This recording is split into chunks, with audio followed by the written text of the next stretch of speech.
Hello student, હવે એના પછીનો ટોપિક છે રેશનલ પ્લાન. જુદા જુદા કાર્યક્ષેત્રમાં કામ કરતા લોકો જેવા કે બાંધકામ, ઇજનેરી સેવા અને સલાહકાર, વેપાર ધંધા અથવા સોફ્ટવેર બનાવવા વગેરેની યોજના ઉપર કામ કરવાનું હોય છે. જો શું કહે છે કે આપણે કોઈ પણ કામ કરવું હોય, બરાબર છે, તો આપણે યોજના, આપણે પ્રોજેક્ટ ઉપર, બરાબર, તમારું એક્ઝામ્પલ લઈ લ્યો. ઘણીવાર સ્કૂલમાંથી તમને અલગ અલગ પ્રોજેક્ટ બનાવવાનું આપેલું હોય છે, બરાબર. એ જ રીતે આપણે અલગ અલગ કાર્યક્ષેત્ર જેવા કે બાંધકામ શાખા હોય, ઇજનેરી શાખા હોય, વેપાર ધંધો કરતા હોય, બરાબર, અથવા તો કોઈ સોફ્ટવેર બનાવતા હોય, બરાબર, તો એને પોતાના કાંઈ પણ પ્રકારનું કામ કરવું હોય તો યોજના ઘડવી પડે છે. એટલે કે યોજના ઉપર કામ કરવું પડે. જે તમારું એક્ઝામ્પલ લઈ લ્યો કે ભાઈ તમે રોજ સ્કૂલે આવતા હોય, બરાબર, અથવા ઓનલાઈન લેક્ચર ભણતા હોય, બરાબર, તો તમારે શું કરવું પડે છે કે આખું તમારે સ્ટ્રક્ચર બનાવવું પડે કે એક્ઝામ ટાઈમે મારે આ રીતે રીડ કરવું પડશે. આખું શેડ્યુલ તમારે તૈયાર કરવું પડે છે. અને આવી યોજનામાં સમય, નાણાં અને સાધનોની મુશ્કેલી હોય છે. શું તો કે સમય, નાણાં અને સાધનો. ઘણીવાર એવું હોય છે કે કોઈ બિઝનેસ કરતા હોય તો આપણે યોજના માટે સમય જોઈએ છે, કોઈ નાણાંની પણ જરૂર હોય છે, અથવા તો એને ડેવલપ કરવા માટે અલગ અલગ સાધનો, બરાબર. સપોઝ કે કોઈ આપણે સોફ્ટવેર રિલેટેડ કંઈ કામ કરતા હોય તો એના માટે જે વસ્તુ જરૂર પડતી હોય તો એ આપણી એક મુશ્કેલી હોય છે. કોઈ પણ કારણોસર આવી યોજના મોડી પૂરી થાય તો યોજનાનો ખર્ચ વધી જાય છે. એટલે કે આપણે જે ટાર્ગેટ નક્કી કર્યો હોય છે એ ટાર્ગેટથી વધુ સમય, બરાબર, એટલે કે એ યોજના થોડીક લેટ થાય, એટલે કે આપણું કામ જે આપણે ધાર્યું હતું એ સમયમાં પૂરું થયું નથી, બરાબર. તો જે આપણે ઉપરનો સમય જાય છે તો એ યોજના માટે આપણે ખર્ચ શું થાય છે તો કે એ વધી જાય છે. આ તબક્કે આવી યોજનાના સંચાલન માટે એક સુવ્યવસ્થિત ગોઠવણી કરવી પડે છે. તો આવું ન બને એ માટે તબક્કાવાર આપણે યોજનાનું સંચાલન કરવું પડે છે, એની વ્યવસ્થિત ગોઠવણી કરવી પડે છે. જે ગોઠવણ નિર્ધારિત સમયમાં અને નાણાંમાં યોજના પૂરી કરવામાં મદદ કરે છે. એટલે કે જે આપણે સમય નક્કી કરેલો હોય છે, જે નાણાં આપણે નક્કી કરેલા હોય છે, એ ટાઈમમાં એ યોજના પૂરી કરવામાં એ આપણે મદદ કરે છે. રેશનલ પ્લાન એ એક આવો જ ઓપન સોર્સ સોફ્ટવેર છે જે યોજનાના સંચાલકને આવા પ્લાન બનાવવામાં, નિર્વાહ કરવામાં મદદ કરે છે. જો રેશનલ પ્લાન શું છે, એક આવો જ એક સોર્સ છે, બરાબર, જેમાં તમે તમારો પ્લાન બનાવી શકો છો, જે આપને મદદ કરે છે. તે યોજનાના જીવનચક્ર દરમિયાન યોજનાના સંચાલકને મદદ કરે છે, બરાબર છે. આમાં 3 ડેસ્કટોપ ઉત્પાદનનો સમાવેશ થાય છે. યાદ રાખો, તમને ઘણીવાર પૂછી શકે કે રેશનલ પ્લાનના કેટલા પ્રકાર છે, અથવા તો ડેસ્કટોપ ઉત્પાદનના કેટલા પ્રકાર છે, તો કે 3. ક્યાં ક્યાં? રેશનલ પ્લાન સિંગલ, મલ્ટી અને વ્યુઅર. એક રેશનલ પ્લાન સિંગલ છે, એક રેશનલ પ્લાન મલ્ટી છે અને એક રેશનલ પ્લાન વ્યુઅર છે, બરાબર. હવે ત્રણેય વિશે તમને અહીંયા સમજાવ્યું છે. જો રેશનલ પ્લાન સિંગલ એ સ્વતંત્ર યોજના સંચાલન માટે ઉપયોગી છે. ઘણીવાર એમ પૂછે કે સ્વતંત્ર યોજનાના સંચાલન માટે નીચેનામાંથી કયા રેશનલ પ્લાનનો ઉપયોગ થાય છે? તો એમાં શું આવશે તો કે સિંગલ રેશનલ પ્લાન. ઓકે, તે બીજી યોજના સાથે જોડાયેલા કે કોમન સાધનોનો વપરાશ કરતી અન્ય યોજના સાથે જોડાય માટે હોતો નથી. જો એ બીજી કોઈ પણ યોજનાઓ સાથે અથવા તો એના સાધનો સાથે જે આપણે યુઝ કરતા હોઈએ એની કોઈની સાથે એ જોડાયેલો હોતો નથી, કેમ કે ઉપરની જ લાઈનમાં આપણે કીધું તે સ્વતંત્ર યોજના છે, બરાબર. તે સંચાલકને સામાન્ય યોજના માટેની માહિતી જેવી કે નામ, નોંધ, લિંક, ધારણાઓ, અવરોધો અને જોખમો વગેરે માહિતી યોજના સાથે જોડવા આપે છે. શું કરે છે? એ કેવી માહિતી જોડે છે? તો કે કોઈ નામ હોય, કોઈની નોંધ હોય, લિંક હોય, કોઈ અવરોધો અથવા જોખમો હોય, બરાબર, એ માહિતી યોજના સાથે જોડાયેલો હોય છે. તે વિગતવાર નોંધપત્રક બનાવવા, તેમાં સુધારા વધારા કરવા તથા તેને દૂર કરવાની સગવડ આપે છે. શું કરે છે? જો તે શું કરે છે તો કે વિગતવાર નોંધપત્રક બનાવવા, બરાબર, એમાં કોઈ પણ સુધારા વધારા કરવા અથવા એને દૂર કરવું હોય તો એ આપણે સગવડ પૂરી પાડે છે. એક વખત સાધન સામગ્રી બની ગયા પછી તેને આપણે કાર્યની ફાળવણી કરી શકીએ છીએ. એટલે એક વખત આપણી બધી સાધન સામગ્રી બની ગઈ હોય પછી એને આપણે કાર્ય માટે ઉપયોગમાં લઈ શકીએ છીએ. જે આપણને યોજનાનું ટ્રેકિંગ ટૂલ્સ પૂરું પાડે છે, જેવા કે ક્રિટિકલ્સ પાથ એટલે નિર્ણાયક રસ્તો, એટલે કે આપણે નિર્ણય લેવા માટેનો રસ્તો, કાર્ય માટેની લક્ષ્ય, પૂર્ણતાની કિંમત, કે આપણે જે કાર્ય માટેનું જે આપણે લક્ષ્ય છે તેને પૂર્ણતાની કિંમત, પછી માહિતીના સમયસર તબક્કાનું કામ અને કિંમત, એટલે કે જે આપણે ઇન્ફોર્મેશન છે એ સમયસર તબક્કામાં કઈ રીતે કામ અને કિંમત પૂરું કરી શકાય, બરાબર, વગેરે છે. આપણે છાપી શકાય તેવો અહેવાલ બનાવી શકીએ છીએ અને બીજી યોજના સંચાલનના ટૂલ્સમાંથી માહિતી આયાત કરી શકીએ છીએ અને બીજા માળખામાં માહિતી નિકાસ પણ કરી શકીએ છીએ. જો એ આપણે અહેવાલ જે બનાવ્યો હોય એને પ્રિન્ટઆઉટ પણ છાપી શકીએ, એટલે કે પ્રિન્ટઆઉટ પણ કરી શકીએ છીએ અને જે બીજી યોજનાનું સંચાલનના ટૂલ હોય એમાંથી માહિતી આપણે આયાત અથવા નિકાસ, આયાત એટલે લેવી અને નિકાસ એટલે ઇમ્પોર્ટ એક્સપોર્ટ, એટલે આપણે લઈ પણ શકીએ છીએ માહિતી અને માહિતી મોકલી પણ શકીએ છીએ. હવે રેશનલ પ્લાન, બરાબર, ફર્સ્ટ હતો એ સિંગલ પ્લાન હતો. હવે છે રેશનલ પ્લાન મલ્ટી એવી યોજનાનું સંચાલન કરવામાં મદદ કરે છે કે જેમાં એક કંપનીના સાધનો જુદી જુદી યોજનામાં વહેંચાયેલા હોય છે. જો મલ્ટી રેશનલ પ્લાનનું કામ શું હોય છે તો કે કંપની આપણી એક હોય પણ એના સાધનો જે હોય એ જુદી જુદી યોજનાઓમાં વહેંચાયેલા હોય છે. તે એકબીજા ઉપર આધારિત યોજનાઓનું સંચાલન પણ કરે છે. જો કોઈ પણ યોજના એકબીજા સાથે કનેક્ટેડ અથવા તો એકબીજા ઉપર આધાર રાખતી હોય, બરાબર, એના માટે પણ આપણે એનું ઉપયોગમાં લઈ શકીએ, એનું સંચાલન પણ તે કરે છે. તેમાં રેશનલ પ્લાન સિંગલમાં આવેલ તમામ લક્ષણો અથવા ફીચર્સનો સમાવેશ થાય છે. જો સિંગલ રેશનલ પ્લાનના જેટલા પણ ફીચર્સ અથવા લક્ષણો છે એ બધા મલ્ટી રેશનલ પ્લાનમાં ઉપયોગમાં લેવાય છે. વધારેમાં તે દરેક યોજનામાં રોકાયેલા સાધનોની માહિતી જેવી કે કામ, કિંમત અને વધારે ફાળવણીની ગણતરી પણ કરી આપે છે. જો શું કરે છે કે દરેક યોજનાઓ જે આપણે બનાવી છે એમાં જે પણ સાધનોની માહિતી હોય એની ગણતરી પણ એ શું કરી આપે છે. તે જુદી જુદી યોજનાઓ સાથે સંબંધિત કાર્યનું જોડાણ, યોજનાની માહિતીનું વિશ્લેષણ અને યોજનાનો પોર્ટફોલિયો બનાવવાની પરવાનગી આપે છે. શું આપે છે તો કે જે યોજનાઓ આપણે બનાવી છે એને સંબંધિત કાર્યનું એ જોડાણ કરે છે, માહિતીનું વિશ્લેષણ કરે છે અને એનું પોર્ટફોલિયોનું બનાવવાની પણ પરવાનગી આપે છે. બરાબર, કે જેમાં બધી પોર્ટફોલિયોમાં એક આપણે યોજનાની માહિતી આપણે રાખી શકીએ. બરાબર.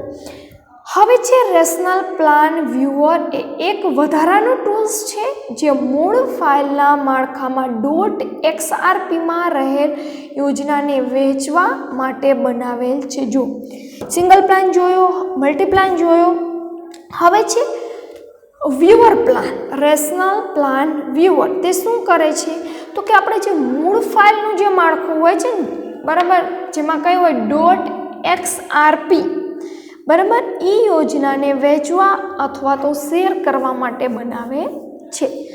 પણ તેનો ઉપયોગ માઇક્રોસોફ્ટ યોજનાની ફાઇલ ખોલવા માટે પણ થાય છે. આ સિવાય તમે માઇક્રોસોફ્ટની જે ફાઇલ હોય તેને પણ ઓપન કરી શકો છો.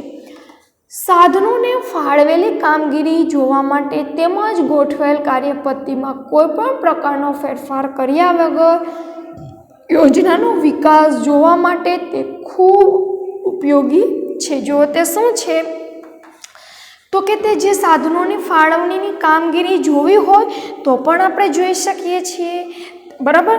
એ સિવાય ગોઠવેલ કાર્યપદ્ધતિમાં કોઈ પણ પ્રકારનો ફેરફાર કર્યા વગર પણ યોજનાનો વિકાસ જોવા માટે તે ખૂબ ઉપયોગી છે. ઓકે.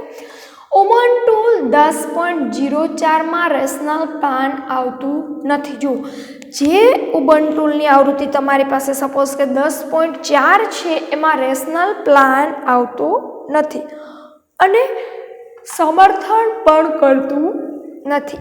એ રેશનલ પ્લાનને સમર્થન આપતું નથી. કોણ? તો કે ઉબુન્ટુ 10.04, પરંતુ ફક્ત ઉબુન્ટુ 12.04 અને ત્યાર પછીના વર્ઝનમાં જ તે ઉપલબ્ધ છે.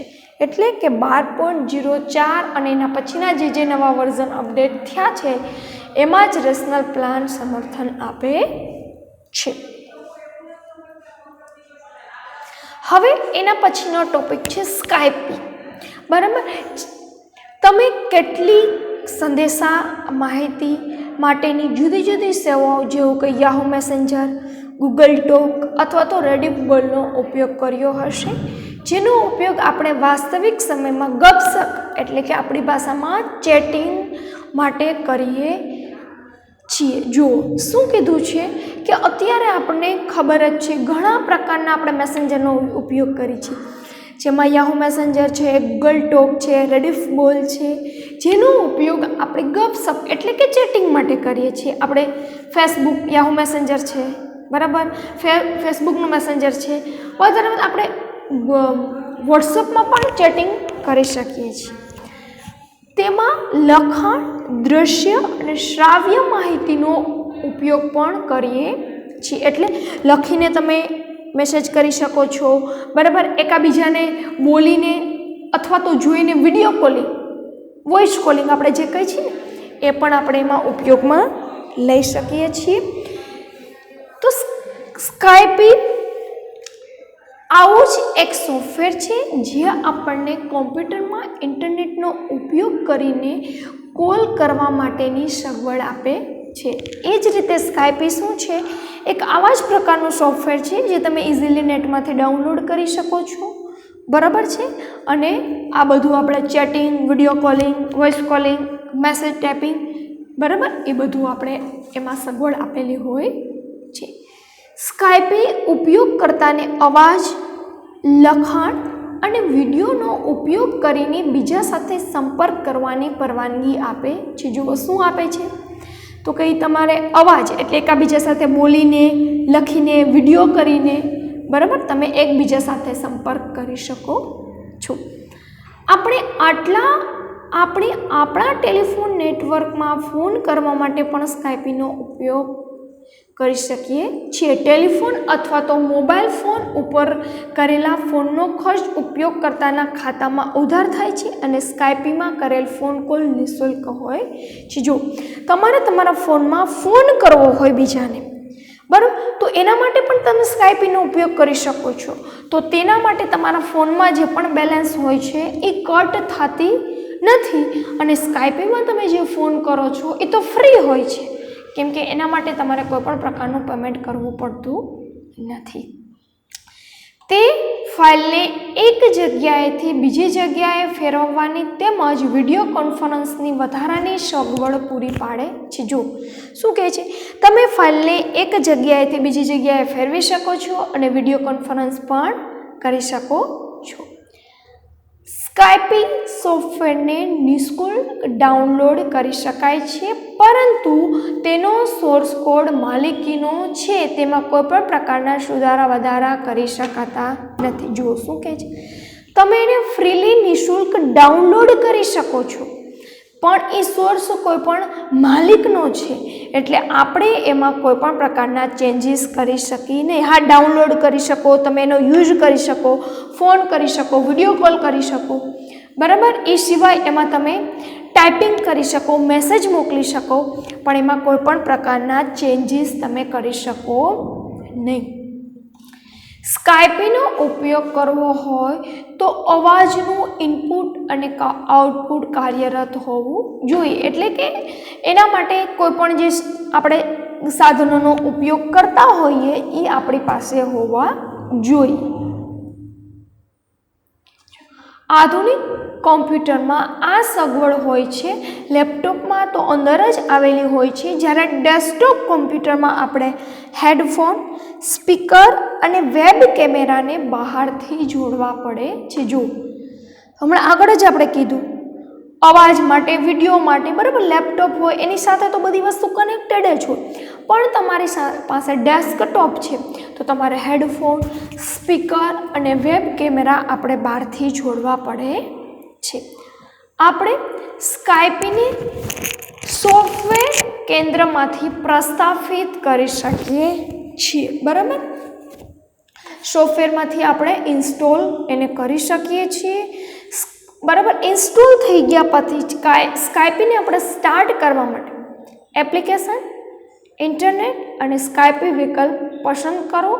જો તે તમે પ્રથમ વખત જ ખોલતા હશો તો એક ઉપયોગ કરતા માટે પરવાના માટેના કરારની વિન્ડો ખુલશે. તેનું લખાણ વાંચી અને આઈ એગ્રી બટન ઉપર ક્લિક કરો, બરાબર. એટલે કે જ્યારે ફર્સ્ટ ટાઈમ, આમ તો નોર્મલી આપણે બધા સોફ્ટવેરને બહાર આપણે શોર્ટકટ કી રાખી દઈએ છીએ, જેને ડબલ ક્લિક કરીને તમે ઓપન કરી શકો છો. પણ ઇન્સ્ટોલ થઈ ગયા પછી ફર્સ્ટ ટાઈમ જ્યારે તમે સ્કાયપી ઓપન કરો છો તો એક તમારે એગ્રી માટેની વિન્ડો આવશે. એમાં આઈ એગ્રી બટન ઉપર તમારે ક્લિક કરવાનું રહેશે. જુઓ, જે તમને આ રીતે વિન્ડો બતાવશે, બરાબર. શરૂઆતની વિન્ડો અહીંયા આપેલી હશે. જે રીતે આપણે સ્કાયપીમાં અલગ અલગ આપણે જે પણ સોફ્ટવેરનો ઉપયોગ કરતા હોય એમાં એકાઉન્ટ આપણે બનાવતા હોય એ જ રીતે આપણે સ્કાયપીમાં એકાઉન્ટ પણ ક્રિએટ કરવાનું રહેશે. જુઓ, સ્કાયપી સેવાનો ઉપયોગ કરવા માટે ઉપયોગકર્તાનું ખાતું હોવું જોઈએ. જો હમણાં કીધું ને, એમાં તમારે એકાઉન્ટ હોવું જોઈએ. જો તમારી પાસે એકાઉન્ટ ન હોય તો don't have a Skype name yet ઉપર ક્લિક કરવાનું. એટલે જુઓ, અહીંયા તમને આપેલું છે, દેખાય છે, don't have a Skype name yet, કે આપણી પાસે એકાઉન્ટ છે નહીં. તો ફર્સ્ટ ઓફ ઓલ તમારે સ્કાયપીમાં એકાઉન્ટ બનાવવું પડશે. કે જે રીતે તમે ફેસબુક હોય, ઇન્સ્ટા હોય, જીમેલ હોય, યાહુ હોય, ફર્સ્ટ ટાઈમ યુઝ કરતા હોય ત્યારે તમે તમારું એકાઉન્ટ બનાવો છો, એ જ રીતે તમારે આમાં સ્કાયપીમાં ફર્સ્ટ ટાઈમ એકાઉન્ટ ક્રિએટ કરવાનું રહેશે, બરાબર. એના ઉપર ક્લિક થઈ ગયા પછી સ્કાયપી નામ બનાવવા માટેના પગલાંને અનુસરો. એટલે એના ઉપર ક્લિક કરશો એટલે બધી તમારી ઇન્ફોર્મેશન પૂછશે, તમારું નેમ, પાસવર્ડ, બરાબર, એ બધી ડિટેલ્સ તમારે ફિલ કરવાની રહેશે. એક વખત તમારી પાસે સ્કાયપી નેમ અને પાસવર્ડ આવી ગયા પછી આકૃતિ 13.15માં બતાવેલ ટેક્સ્ટ બોક્સમાં માહિતી ભરો અને પછી સાઇન ઇન બટન ઉપર ક્લિક કરો. એટલે કે આપણે એકાઉન્ટ રિલેટેડ જે બી ઇન્ફોર્મેશન આપણે આવી ગઈ છે એ બધી ઇન્ફોર્મેશન ફિલ થઈ ગઈ છે, બરાબર છે. જે આપણે સ્કાયપી નેમ અને પાસવર્ડ આપણે મળી ગયું છે, બરાબર છે. પછી આપણે જ્યાં અહીંયા સ્કાયપીની વિન્ડો બતાવી છે ત્યાં તમારે સ્કાયપી અહીંયા નેમ અને અહીંયા તમારો પાસવર્ડ કરી અને સાઇન ઇન ઉપર બટન ઉપર તમારે ક્લિક કરવાનું રહેશે, બરાબર. જો બધું જ બરાબર હશે તો તમે બીજા સ્કાયપીના ઉપયોગકર્તા સાથે સમાન કરી શકશો અથવા સ્કાયપીનો ઉપયોગ કરી ફોન કોલ કરી શકશો. એટલે કે બધી ઇન્ફોર્મેશન ઓકે છે, નેમ, પાસવર્ડ બધું ઓકે છે, અને જેવું સાઇન ઇન ઉપર ક્લિક કરશો, બરાબર, એટલે તમે સ્કાયપીનું એકાઉન્ટ તમારું ઓપન થશે અને જે ઉપયોગકર્તા સ્કાયપીનો ઉપયોગ કરતા હશે એની સાથે તમે ફોનમાં વાત કરી શકશો, બરાબર, મેસેજ થ્રુ અથવા તો વિડીયો કોલ, કોન્ફરન્સ બધું કરી શકશો. આની સાથે જ વિદ્યાર્થી મિત્રો આ ચેપ્ટર અહીંયા પૂરું થાય છે. Okay, thank